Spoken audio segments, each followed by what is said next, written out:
Good morning दोस्तों। आज हम लूसेंट क्लास 3 देखने जा रहे हैं, जो कि अभी हम भूगोल का स्टार्ट किए हुए हैं और ये सभी एग्जामों के लिए काफ़ी इम्पोर्टेंट है। तो आपका इसका प्लेलिस्ट बना हुआ है जिसमें कि क्लास 1 और क्लास 2 अपलोड कर दिया गया है वीडियो। तो आप क्लास 3 आज देखते हैं। क्लास 3 में आज स्टार्ट करेंगे सौर परिवार की सारणी से। इससे पहले आपका क्लास 1 और 2 में हो गया है। तो चलिए देखते हैं। ग्रहों के व्यास किलोमीटर में, परिभ्रमण काल, उपग्रहों की संख्या। तब बुध का है ग्रहों का व्यास 4878, परिभ्रमण काल है 58.6 दिन जो कि सूर्य से है। परिक्रमण काल है सूर्य के चारों ओर 88 दिन और उपग्रहों की संख्या है 0। शुक्र का है 12,104 किलोमीटर इसका व्यास है। परिभ्रमण काल है अपने अक्ष पर 243 दिन। परिक्रमण काल है सूर्य के चारों ओर 224.7 दिन। इसका भी कोई उपग्रह नहीं है। पृथ्वी 12,756 से 12,714 ग्रहों का व्यास है। इसकी परिभ्रमण काल अपने अक्ष पर है 23.9 घंटे। परिक्रमण काल है सूर्य के चारों ओर 365.26 दिन। एक उपग्रह है जो कि चंद्रमा है।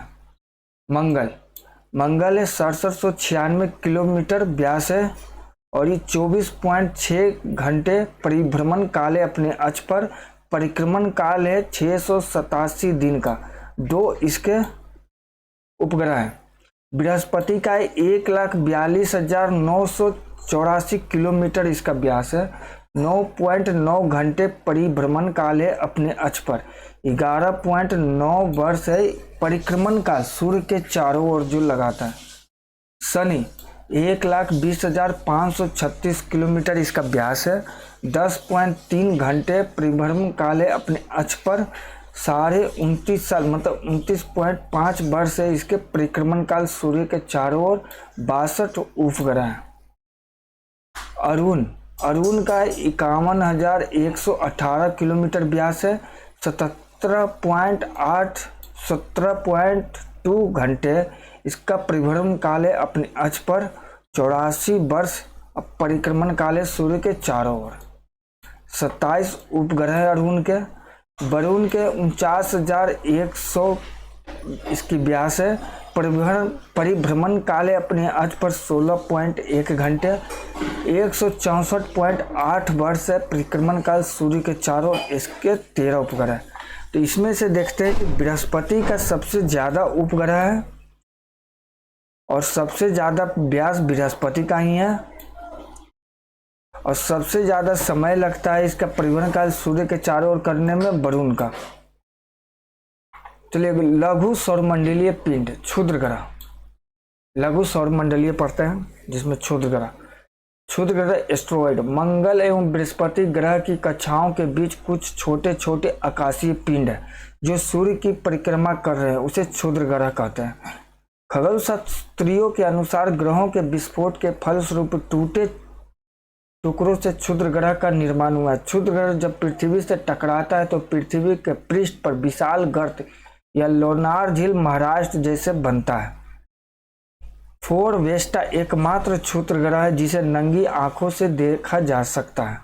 धूमकेतु कोमेट सौर मंडल के एक छोर पर बहुत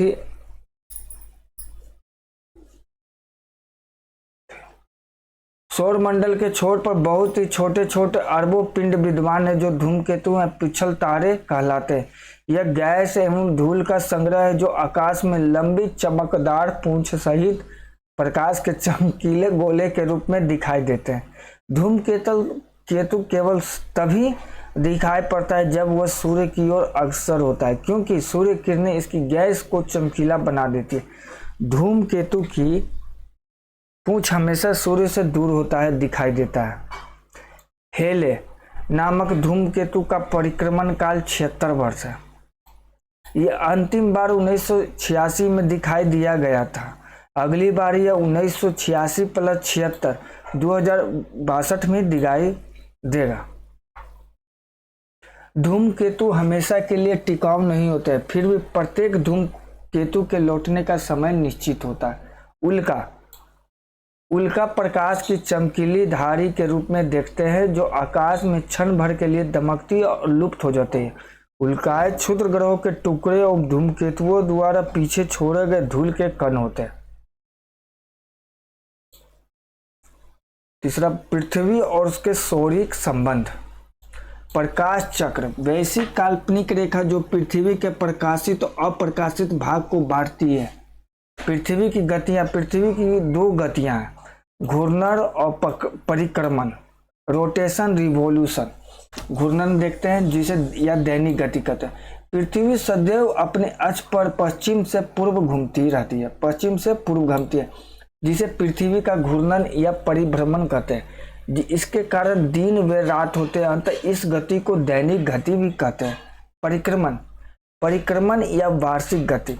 पृथ्वी अपने अक्ष पर घूमने के साथ साथ सूर्य के चारों ओर एक दीर्घ वृत्तीय मार्ग पर परिक्रमा करती है, जिसे परिक्रमण या वार्षिक गति कहते हैं। पृथ्वी को सूर्य की एक परिक्रमा पूरा करने में 365 दिन 6 घंटे का समय लगता है। नक्षत्र दिवस, साइडरल डे, एक मध्याह्न रेखा के ऊपर किसी निश्चित नक्षत्र के उत्तरोत्तर 2 बार गुजरने के बीच की अवधि को नक्षत्र दिवस कहते हैं। यह 23 घंटे व 56 मिनट की अवधि का होता है।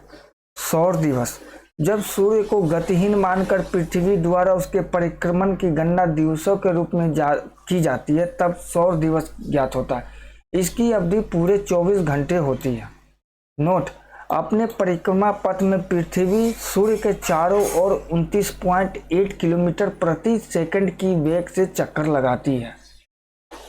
उपसौर, पेरीहेलियन, पृथ्वी सूर्य की परिक्रमा दीर्घ वृत्तीय कक्षा में करती है, जिसके एक फोकस पर सूर्य होता है। जब पृथ्वी सूर्य के अत्यधिक पास होती है तो उपसौर कहते हैं। जब पृथ्वी सूर्य के अत्यधिक पास होती है तो उसे उपसौर कहते हैं। ऐसी स्थिति 3 जनवरी को होती है, यानी 3 जनवरी को पृथ्वी और सूर्य के सबसे निकट होती है। ऐसी स्थिति में पृथ्वी और सूर्य के बीच दूरी 14.70 करोड़ किलोमीटर है। अपसौर, पृथ्वी जब सूर्य से अधिकतम दूरी पर होती है तो उसे अपसौर कहते हैं। ऐसी स्थिति 4 जुलाई को होती है। ऐसी स्थिति में पृथ्वी और सूर्य के बीच की दूरी 15.21 करोड़ किलोमीटर होती है। एप्साइड रेखा, उपसौरिक एवं अपसौरिक को मिलाने वाली काल्पनिक रेखा सूर्य के केंद्र से गुजरती है, इसे एप्साइड रेखा कहते हैं। अक्षांश, लैटिट्यूड, विषुवत 1 अंश डिग्री या 60 मिनट।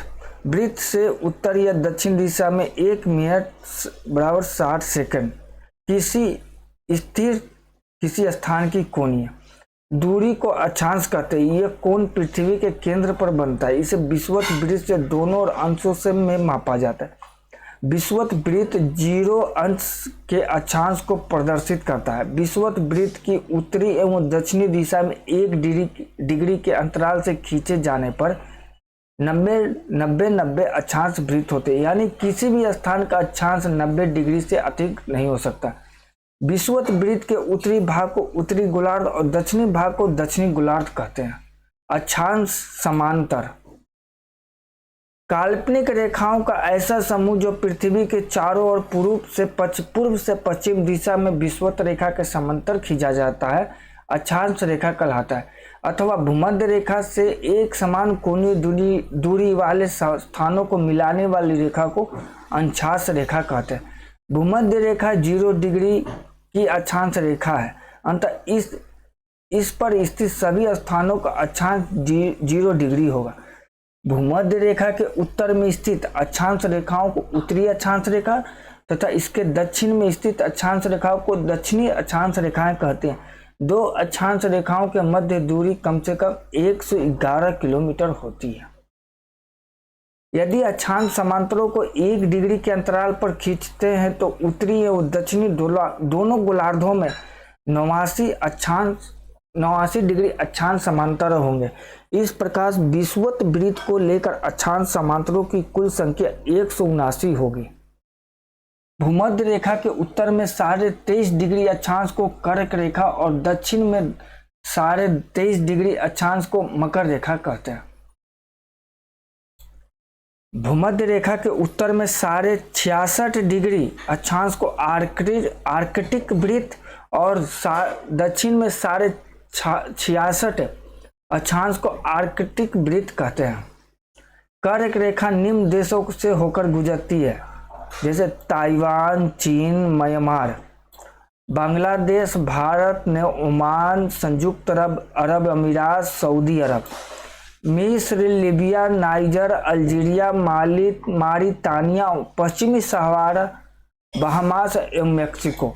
मकर रेखा निम्न देशों से होकर गुजरती है। कर्क रेखा ताइवान, चीन, बांग्लादेश, भारत, ओमान, संयुक्त अरब अमीरात, सऊदी अरब, मिस्र, Libya, Niger, Algeria, Mali, Mauritania, पश्चिम सहारा, बहामास एवं मेक्सिको। मकर रेखा निम्न देशों से होकर गुजरती है, जैसे Chile, Argentina, Paraguay, Brazil, Namibia, Botswana, दक्षिण अफ्रीका, मोजाम्बिक, मेडागास्कर, ऑस्ट्रेलिया। विषुवत रेखा निम्न देशों से होकर गुजरती है।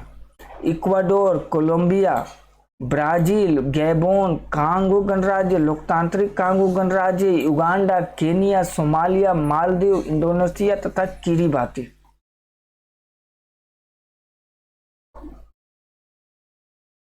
देशांतर। ग्रीनविच रेखा से किसी स्थान की कोणात्मक दूरी को उस स्थान का देशांतर कहते हैं अथवा उत्तरी तथा दक्षिणी ध्रुव को मिलाने वाली काल्पनिक रेखा को देशांतर कहते हैं। देशांतर रेखाओं की लंबाई बराबर होती है। ये रेखाएं समांतर नहीं होती। ये रेखाएं उत्तरी तथा दक्षिणी ध्रुव पर एक बिंदु पर मिल जाती है। ध्रुवों से विषुवत रेखा की ओर बढ़ने पर देशांतरों के बीच की दूरी बढ़ती जाती है तथा विषुवत रेखा पर इसके बीच दूरी अधिकतम 111.32 किलोमीटर होती है। देशांतर रेखाओं को एक समान होने के कारण इसकी गणना में कठिनाई थी, इसलिए सभी देशों ने सर्वसम्मति से यह निश्चित किया कि ग्रीनविच वेधशाला से गुजरने वाली देशांतर रेखा से गणना शुरू की जानी चाहिए। अतः इसे हम प्रधान मध्याह्न रेखा कहते हैं। इस देशांतर का मान 0 डिग्री है। इससे हम 180 डिग्री पूर्व तथा 180 डिग्री पश्चिम देशांतर की गणना करते हैं। प्रधान मध्याह्न रेखा की बाईं ओर की रेखाएं पश्चिमी देशांतर और दाहिनी ओर की रेखाएं पूर्वी देशांतर कहलाती। ये क्रमशः पश्चिमी गोलार्ध एवं पूर्वी गोलार्ध कहलाते। 180 डिग्री पूर्व तथा 180 डिग्री पश्चिम देशांतर एक ही रेखा। गोलाकार होने के कारण पृथ्वी 24 घंटे में 360 डिग्री घूम जाती है। अतः एक डिग्री देशांतर की दूरी तय करने में पृथ्वी को 4 मिनट का समय लगता है। देशांतर के आधार पर ही किसी स्थान का समय ज्ञात किया जाता है। जो देशांतर रेखाओं के बीच की दूरी गोरे नाम से जानी जाती है। 0 अंश अक्षांश एवं 0 अंश देशांतर अटलांटिक महासागर में काटती है। नोट: मानचित्र एवं ग्लोब पर पाई जाने वाली प्रतिच्छेद रेखाओं को भौगोलिक रेखा जाल कहते हैं। संक्रांति: सूर्य के उत्तरायण और दक्षिणायन की सीमा को संक्रांति कहते हैं। कर्क संक्रांति: 21 जून को सूर्य कर्क रेखा पर लंबवत होता है, इसे कर्क संक्रांति कहते हैं। इस दिन उत्तरी गोलार्ध में सबसे बड़ा दिन होता है। नॉर्वे में अर्धरात्रि के समय सूर्य 21 जून को दिखाई पड़ता है। मकर संक्रांति: मकर संक्रांति 22 दिसंबर को सूर्य मकर रेखा पर लंबवत होता है, इसे मकर संक्रांति कहते हैं। इस दिन दक्षिणी गोलार्ध में सबसे बड़ा दिन होता है। विषुवत: यह पृथ्वी का वह स्थिति है जब सूर्य की किरणें विषुवत रेखा पर लंबवत पड़ती है और सर्वत्र दिन एवं रात बराबर होते हैं। 23 दिसंबर एवं 21 मार्च को संपूर्ण पृथ्वी पर दिन एवं रात बराबर होते हैं। इसे क्रमशः शरद विषुव और बसंत विषुव कहते हैं।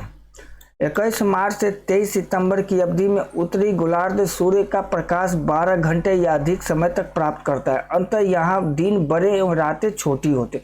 जैसे जैसे उत्तरी ध्रुव की ओर बढ़ते जाते हैं, दिन की अवधि भी बढ़ती जाती है।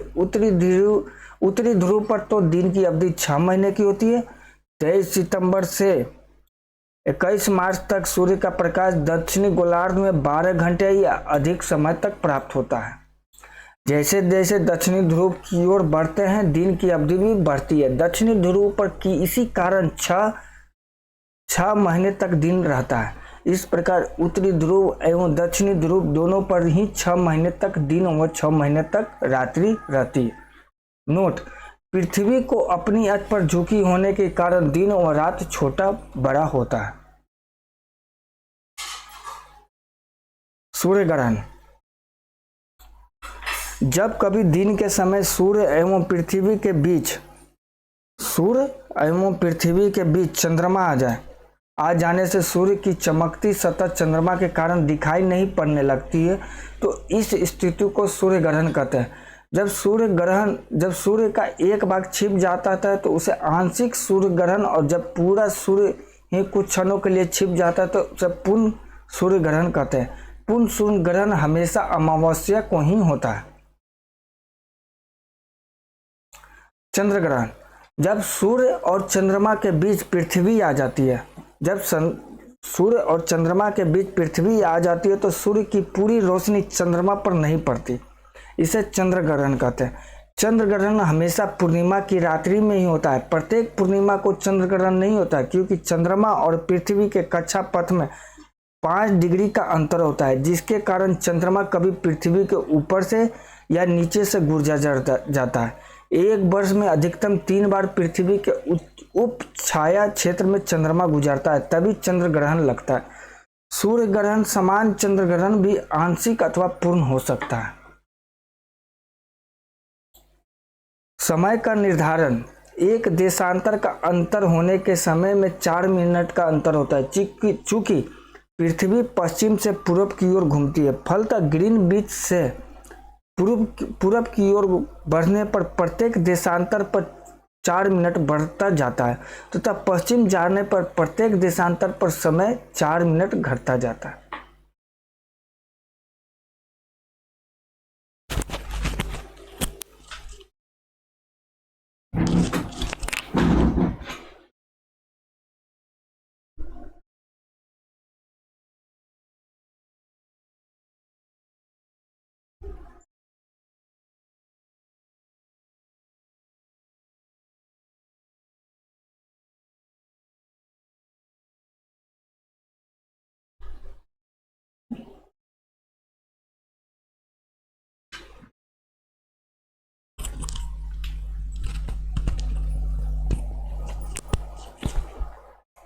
वाशिंगटन डीसी में 22 अक्टूबर 1884 को हुई एक अंतर्राष्ट्रीय गोष्ठी में लंदन के पूर्व में ग्रीनविच नामक स्थान पर स्थित रॉयल वेधशाला से गुजरने वाली देशांतर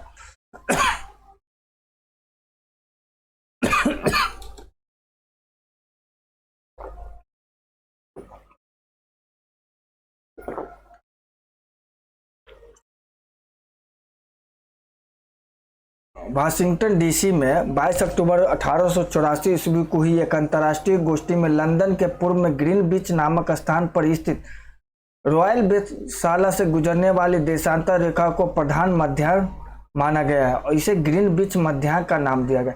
इस समय ग्रीनविच मध्याह्न को शून्य मानकर बाकी देशांतरों की गणना की जाती है। समय का निर्धारण इसी को आधार मानकर किया जाता है।